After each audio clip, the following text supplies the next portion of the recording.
Good morning guys, another day, another video. At for sharing lang ulit. Para sa may mga gantong unit guys, Mitsubishi Strada. Yan. Mga secondary clutch ito nasa loob. Unlike nung mga ibang unit, nasa labas lang. Ito yung pinaltan. Kaya pag nasira yung secondary clutch ng gantong unit, 2019 model, need talagang ibaba yung transmission. Yan ating malupit na mekaniko, si Mang Mike.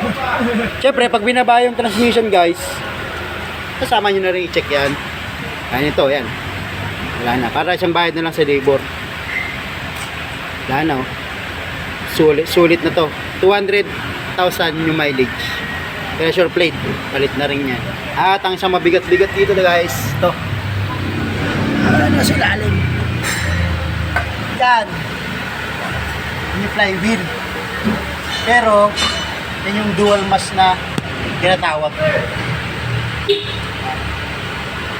Yung dual mass na yan, hindi yan nare-replace. Automatic palit yung dual mass na yun. Yun nga lang medyo mabigat-bigat din.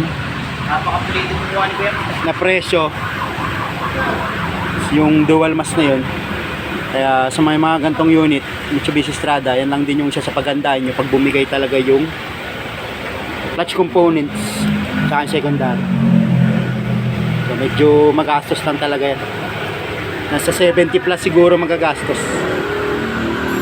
Ayun lang. Sharing is caring.